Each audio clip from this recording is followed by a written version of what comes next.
It started the summer of 1990. Arguably, the greatest rival in the state of Ohio, if not the country, put their differences aside and merged into one team. Prior, we witnessed products of Warren excite a community, win championships, witness players from Warren, Western Reserve Raiders, and the Warren G. Harding Panthers reach their ultimate goal of playing professional football, and even witness the start of one man go on to become immortal in Canton. The greatest rival, some 30 years ago, became one team. 30 years, a merger of two high schools became one, the Warren G. Harding Raiders. 30 years ago, a combined team was given the opportunity to set the standard of what a Warren G. Harding Raider would be. And 30 years ago, a team was given a chance to let the state and the world know that prior championship mentality, prior earning your right to represent your team name and colors, prior giving 110% effort and becoming the best you, was just the beginning of football athletics in Warren. But this show is not about the respect of those two teams prior to 1990. This show isn't just about the 1990 state championship.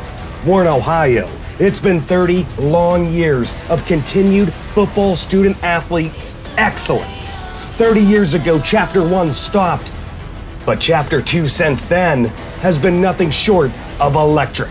On this show, we look back at the top 30 in the past 30 years Warren G. Harding Raider football players that have created lasting impressions to our community that will last a lifetime. We count down the top 30 Raiders that in front of us gave all their sweat, tears, and blood, laid it all on the line to become the greatest them.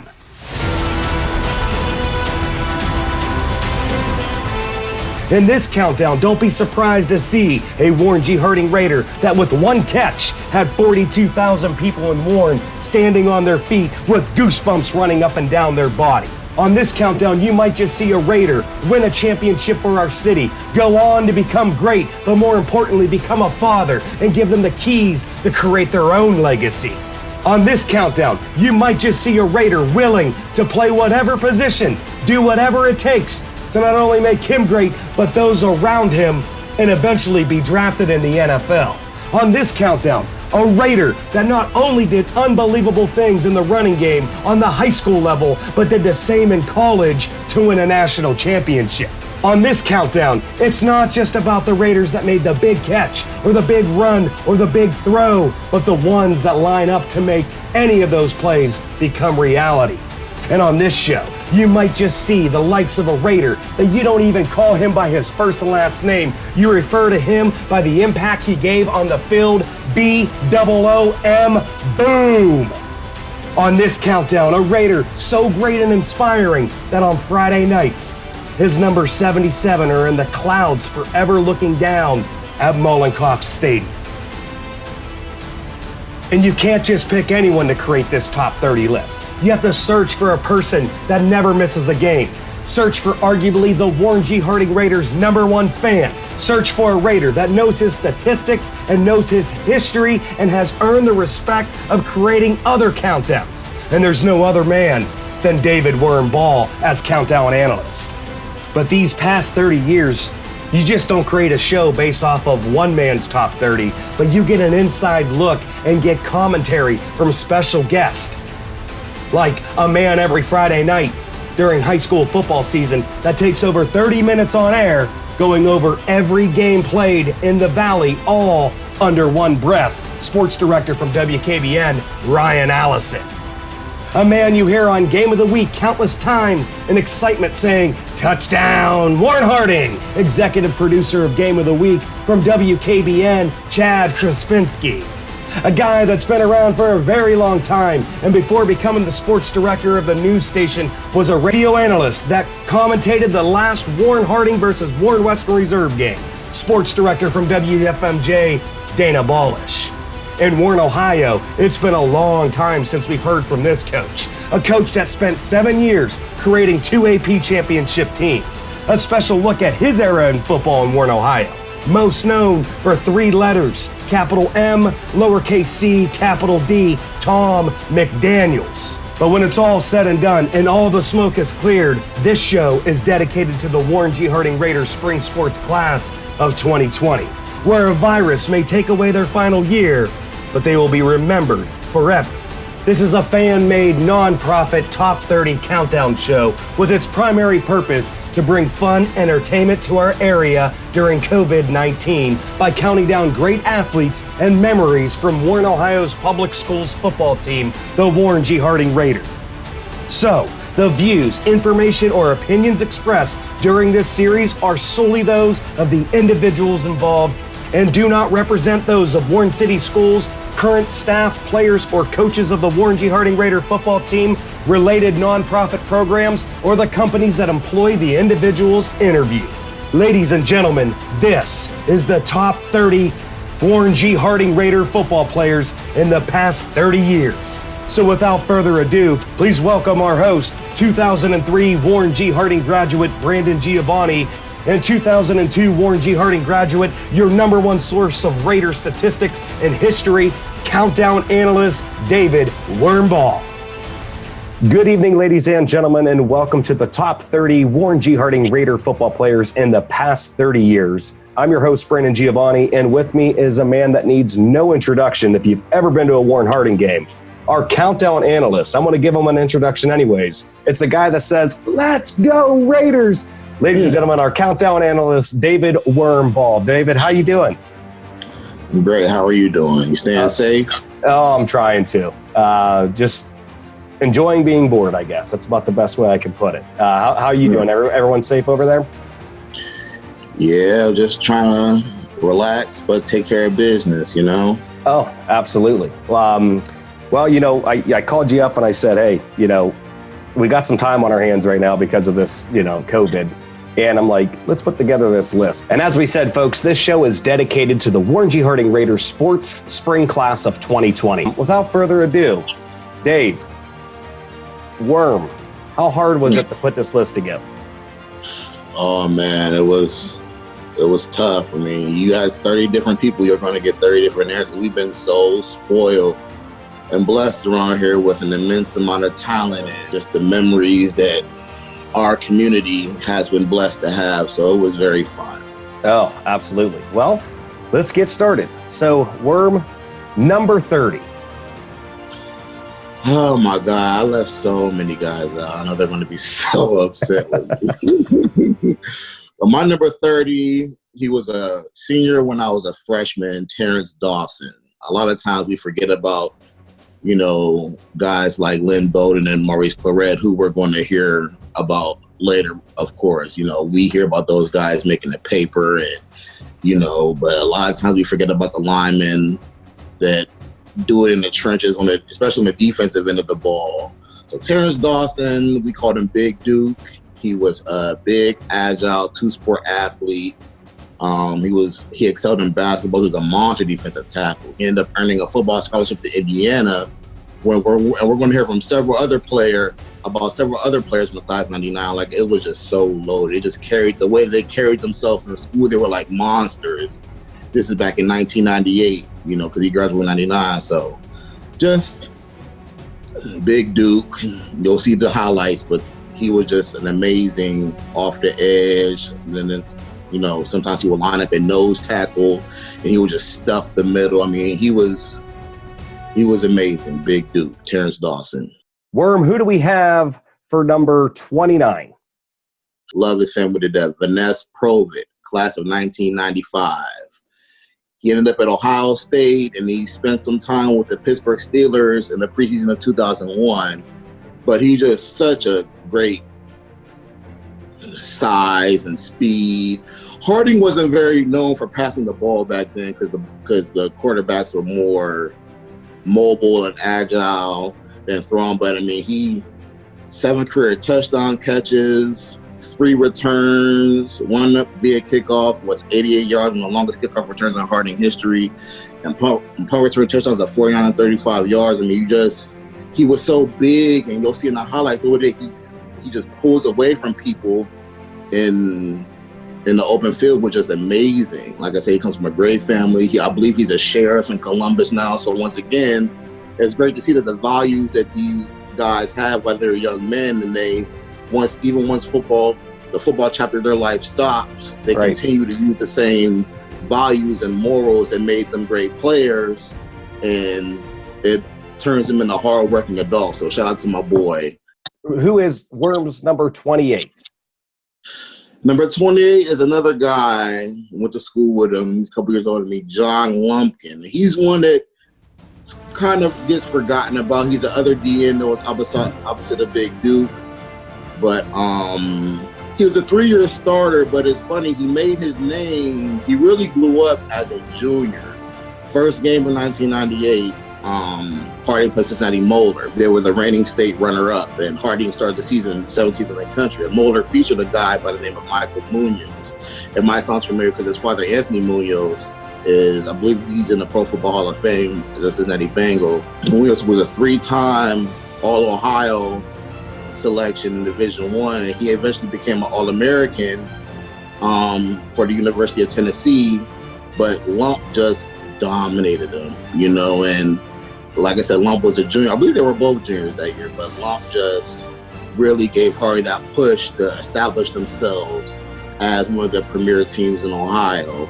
So John Lumpkin, he played, had a football scholarship at the University of Indiana, and he's doing very well now. I hear from him from time to time. So shout out to my boy Lump. All right, Worm, 3 down. What is number 27?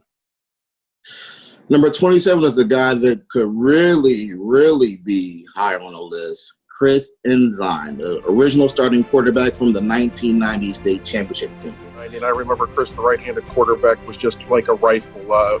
Threw I think 22 touchdowns that year, and it was a good year for Warren Harding. But Ensign, he came over from reserve to play his senior year at Harding from after the consolidation.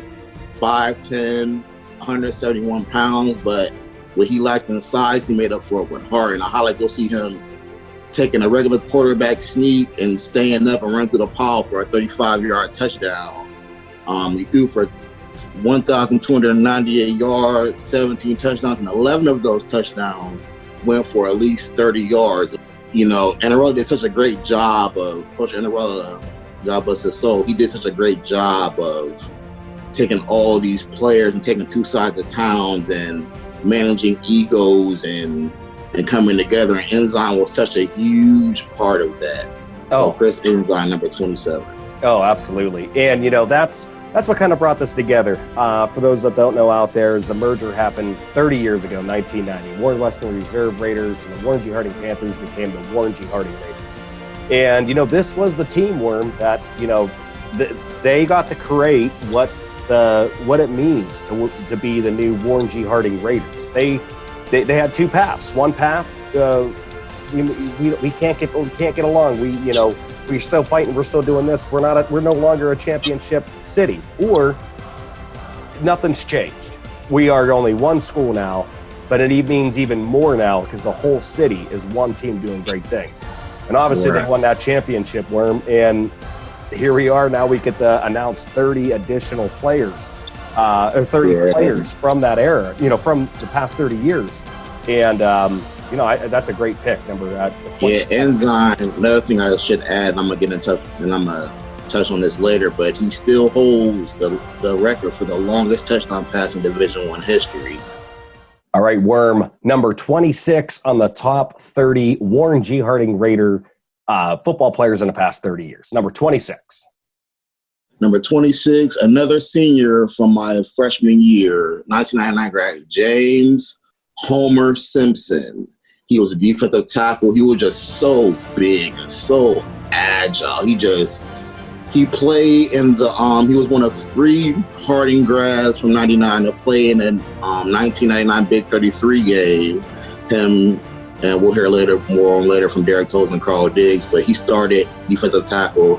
He was just amazing. And like Lump in the Moeller game, he really helped set the tone up front between him, that entire defense line, him, Big Duke, and Lump. They used to eat guys up. He had a football scholarship at Temple. James Homer Simpson. Worm, 5 down, 25 to go. Who is number 25? Once again, these guys can be so much higher, but you can't talk about Harding football and not mention Lavelle Richardson. Going back to the mid-'90s, once again, quarterbacks were always good and skilled at Harding, but, more emphasis was placed on the run more often than not with our quarterbacks, with the quarterback keeper. But Lavelle Richardson, 9 career touchdown catches. He also returned a kickoff at Erie Central, 75 yards for a touchdown. Ended up playing at Michigan State in college, where ironically he had a couple games against Vaness, previously mentioned, number 30, one of his old teammates. Lavelle was a great guy, doing very good, beautiful family, still settled in Michigan. He's always been my guy, and guys like him that, we grew up watching, they're part of the fabric of what motivated our era to want to play the game. So shout out to Lavelle, 1996 Warren G. Harding graduate. All right, Worm, who do we have for number 24? Number 24 might surprise some people, but I'll explain my reasoning. But Alvin Jennings, class of 2000.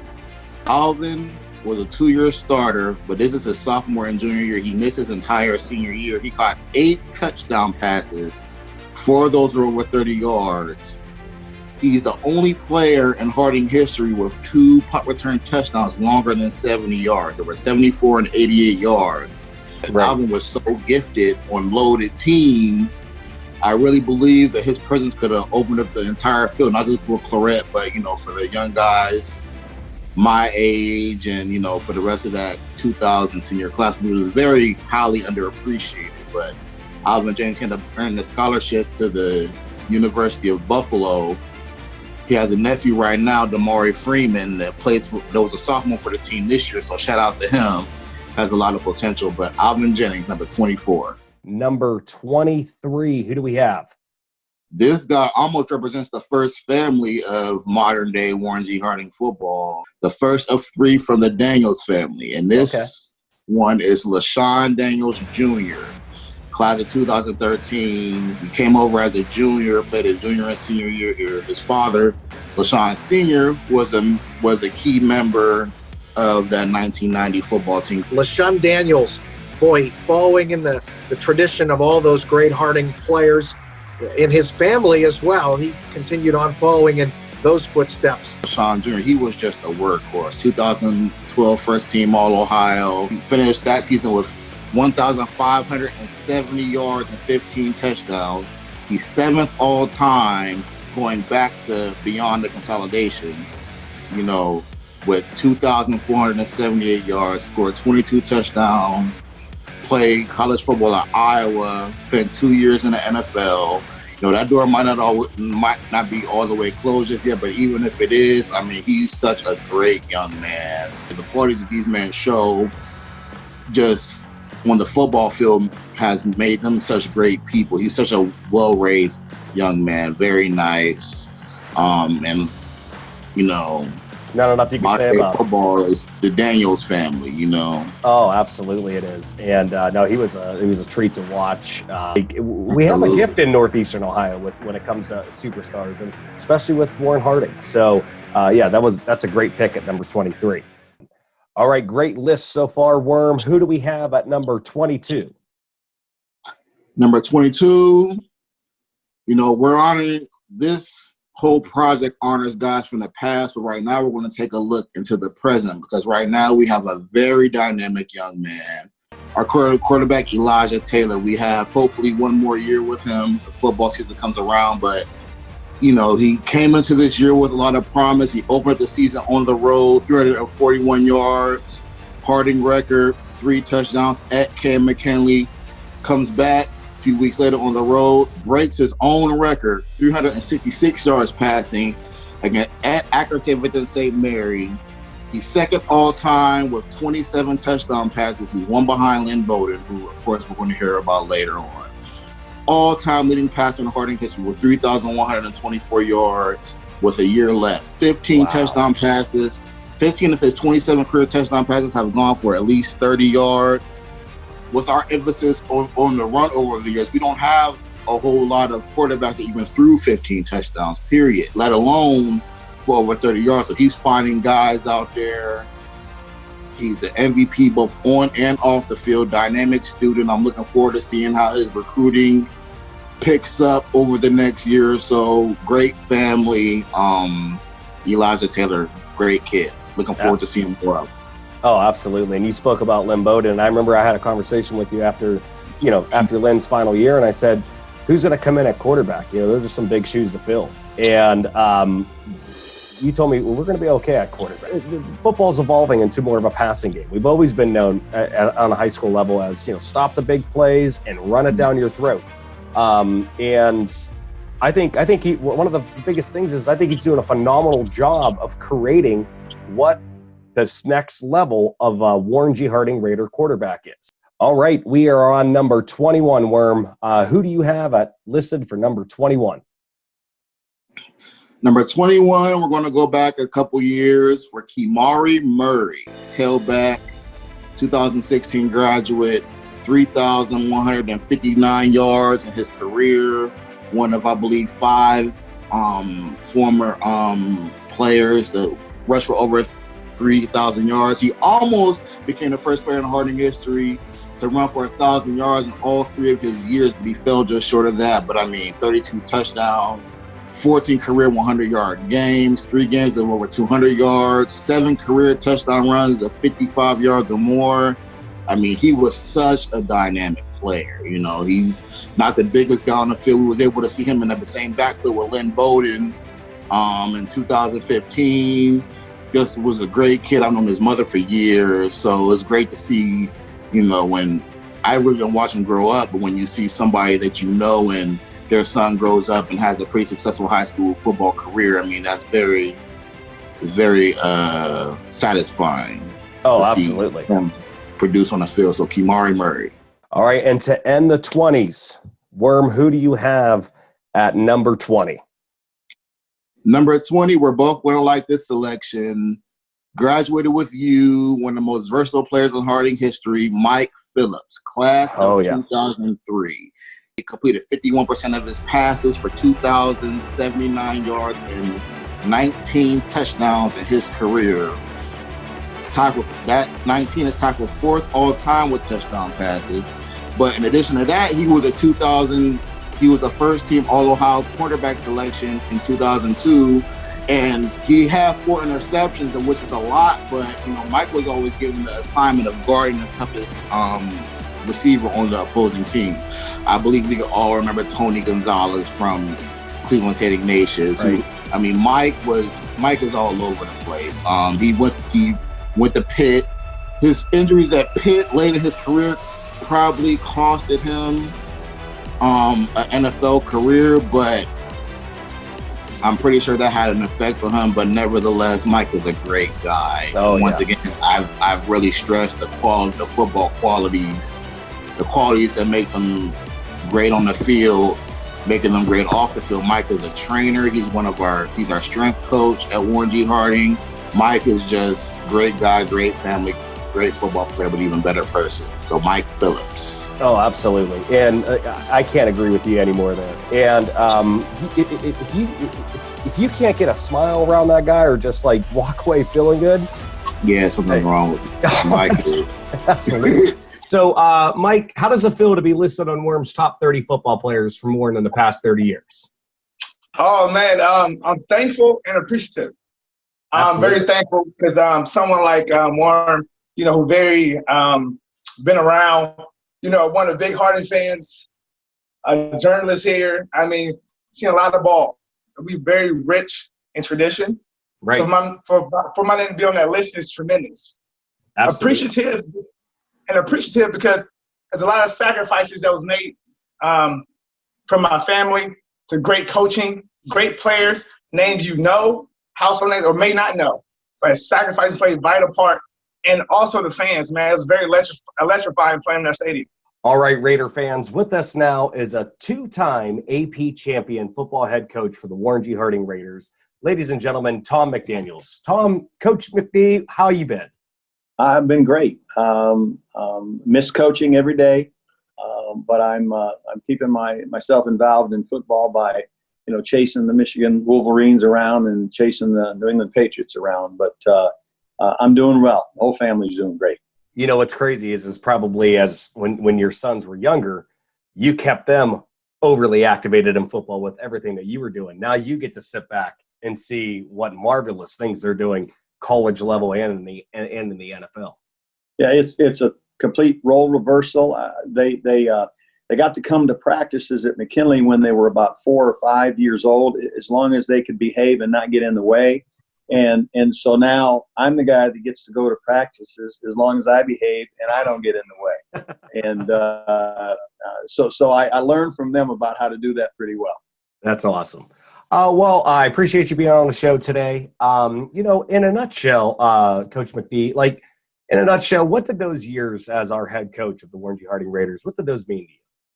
Well, I'd been out of coaching for 2 years after we won that championship at McKinley in '97, and I missed it.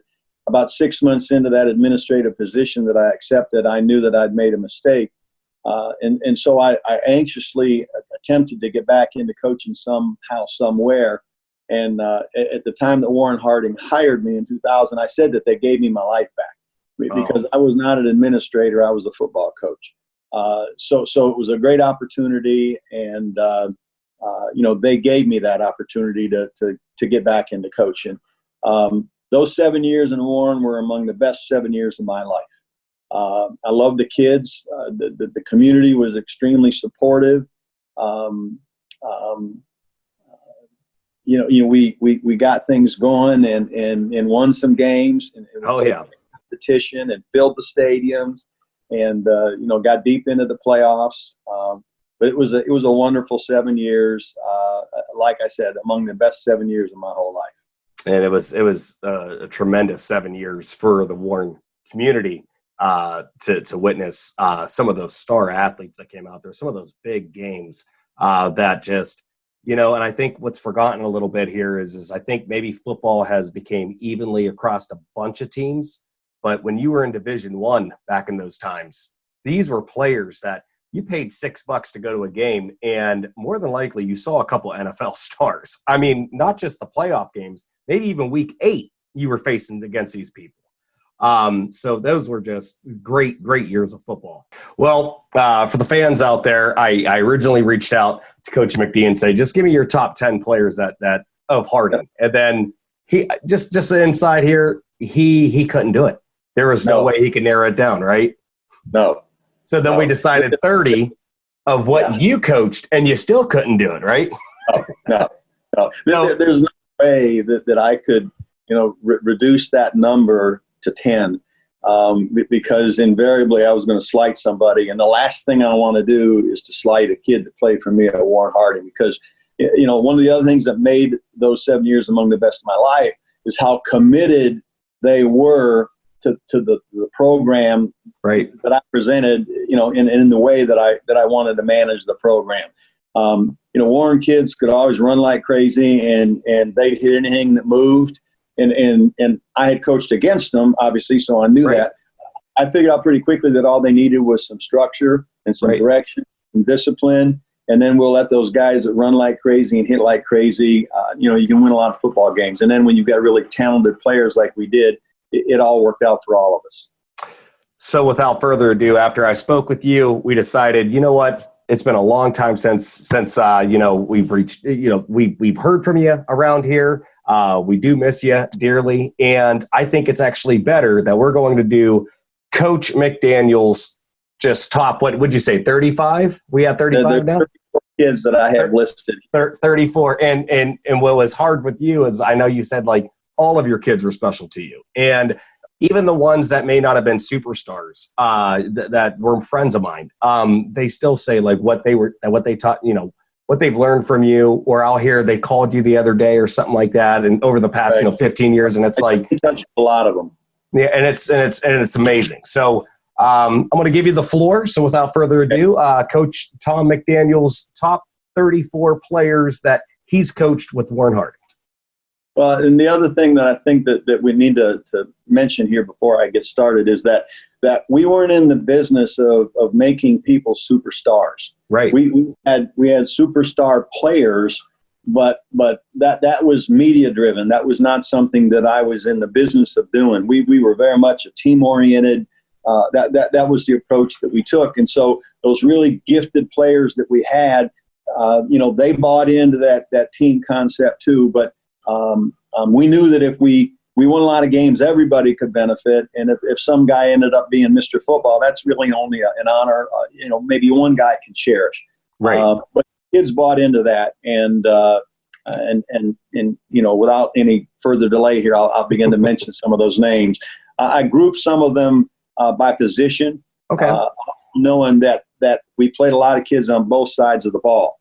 So some of these kids may be mentioned as an offensive position, knowing that they played on the other side of the ball too. But the first group happened to be running backs that I listed.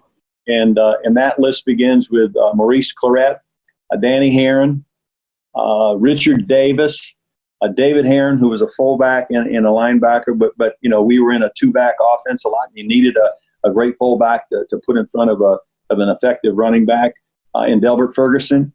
But those guys offered a variety of things, from the running back position. And again, there are probably some other position players here who maybe mentioned on the defensive side of the ball that could have belonged in that group. But those were the running back guys. Okay. The quarterback group, it began with Mikey Phillips, who was my first starting quarterback as a sophomore. Started for 3 years there. Obviously was a defensive starter too, and ended up going to Pitt as a corner. But Mike Phillips is on that list. Mike Kokel, who shared time with Mike, for the last 2 years and was an All-Ohio punter. He's on that list. Alex Engram, who was here for 1 year. He's a Warren kid who moved back to Ohio, for his senior year. He's the only quarterback I've ever coached to win a complete season without throwing an interception. Wow. Okay. That's basically unheard of in my life. And Roger Matlock, who was a two-way starter. He was an undersized guy, and he played every play, as a DB, as a safety, and every play as a quarterback. That would have been his senior season when Mario was a senior and so on. But he was a two-way guy, but he belongs in that list. Mario's most effective year, actually, in terms of catches and yards and touchdowns and so on, was Roger's senior year. Oh, okay. Yeah, so he very much deserves to be on that list. The wide receiver group is a smaller group because a lot of these guys, did participate in it and played on the other side of the ball. That list begins with Mario Manningham, Chris Rucker, and in the early years, Tremaine Warfield, very popular Warren name, but those guys were remarkable and belong on that short list of receivers. Again, there'll be other guys mentioned in the other groups. I'm going to jump to the other side of the ball. I'm going to do the linemen last because they're probably the least remembered because you can't measure them by numbers and statistics, and yet they're necessary. But I'm going to save them for last. The best I'm going to save for last. The linebackers, Demetrius Makritis, that state runner-up year. Stefan Alexander, also from that year. Ben Elzer. And James Johnson, we used to call him J-Rock, but they were on that state runner-up team in 2002. The DVs, and there's a large group of these guys, right? And deservingly so. It is a large group. Sidney Glover, Prescott Burgess, Joe Finnessy, the best smile any football player I ever had. Antoine Molden, Robbie Masucci, and Danny Stella. And Danny Stella was like a Swiss Army knife. He made contributions as a receiver and contributions as a DB, and he was a very smart player. But he was a Swiss Army knife kind of guy who played multiple positions and multiple roles.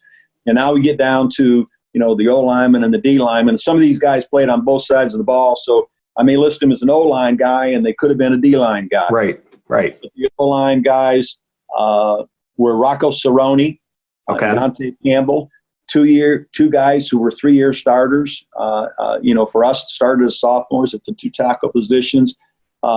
Chris Anzavino, Levi George, who's probably the best center that I ever coached, and Byron Wilson, another guy that contributed on more than one side of the ball.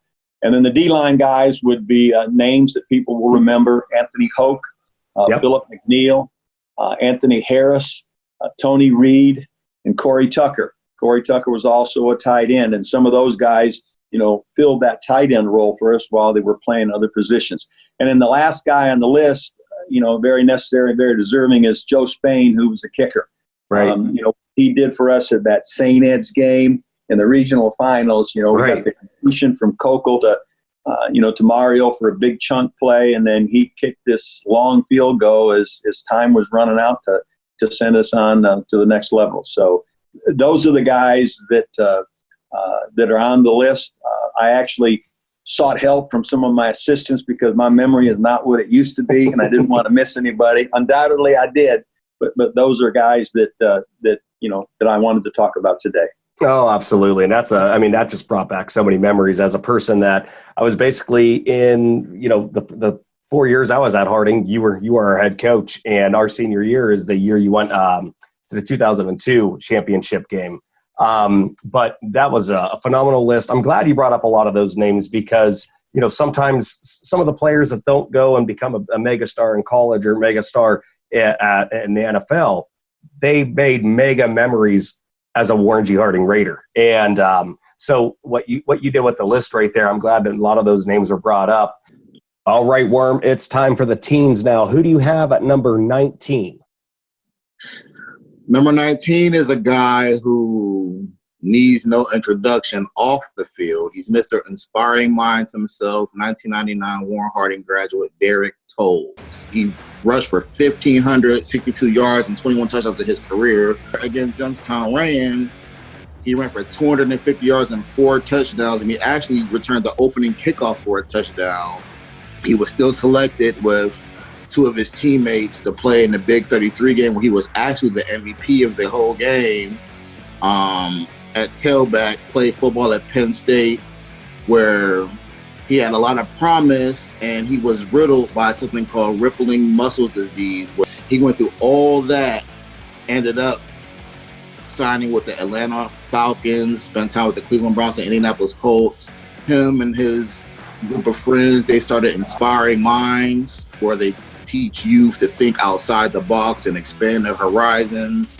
In life, he's taken them all over the country, all over the world. Actually, because I believe they just got back from Africa not that long ago. Wow. So once again, and it's like a thing with me, we're seeing these guys just blossom. The same qualities that make them great football players, strong, disciplined, self-motivated. We're seeing this with Mr. Inspiring Minds himself, Derek Tolles. All right, Worm, who do you have for number 18? Number 18, we go back a few more years when the James Daniels classmates, Jalen Powell, class of 2013. He was so versatile. He was just like his father, Tom Powell. He scored touchdowns, passing, rushing, receiving, got an interception return, a kickoff return, and a punt return. So there wasn't nothing that this young man couldn't do on the field. So 2012, first team All-Ohio selection at safety. He originally earned a scholarship to Michigan State, where he played for a year or two, but he finished up on a solid note at YSU. And Jalen was just so dynamic when he touched the ball or if you had the ball.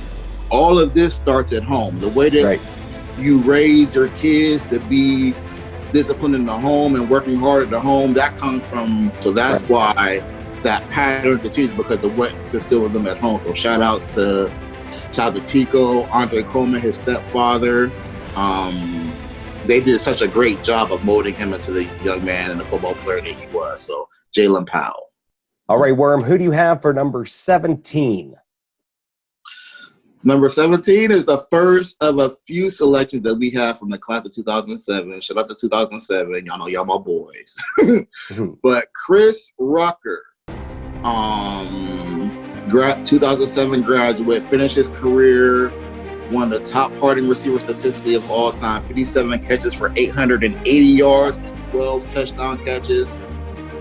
He hauled in, which is the record for system consolidation, but he has 11 interceptions to his credit. Nobody since 1990 has more. And I mean, he just shows up in the clutch. Once again, outstanding young man. He does a lot in the community. He has a little brother on the team right now, but Ruck has taken his football and gone on to do more productive things outside of that as an adult. That's just as impactful. Right. And like I said, that starts at home. He had a great foundation. Looked up to great adult figures in his life, and now he's becoming that same adult figure. So Chris Rucker went to Michigan State, great career, spent a year in the league with the Indianapolis Colts, so he's been all around. And once again, Chris Rucker, shout out to my boy Ruck. Absolutely. Great list so far, Worm. We are down to number 16. Who is number 16 on your list? Number 16 can be so much higher. Spent 1 year here, threw 19 touchdowns and 1 interception. That's Mr. Alex Ingram. He had probably the strongest arm I've ever seen at Harding. And it's so crazy that I have 15 guys ahead of him, but it's just like 8 of those 19 touchdowns went for over 30 yards. He was throwing to Manningham. He was throwing to Pete Sparks. He was throwing to Jonte Stroud, Joe Fennessy, Richard Davis out the backfield, Delbert Ferguson. That team was so low. They made up the number 2 in the country by the USA Today before they fell to the eventual state runner-up, Lakewood St. Edward.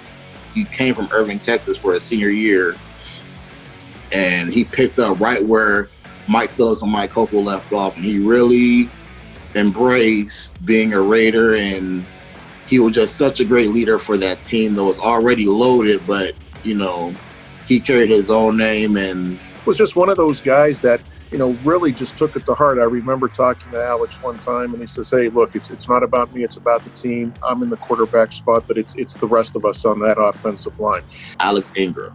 Absolutely.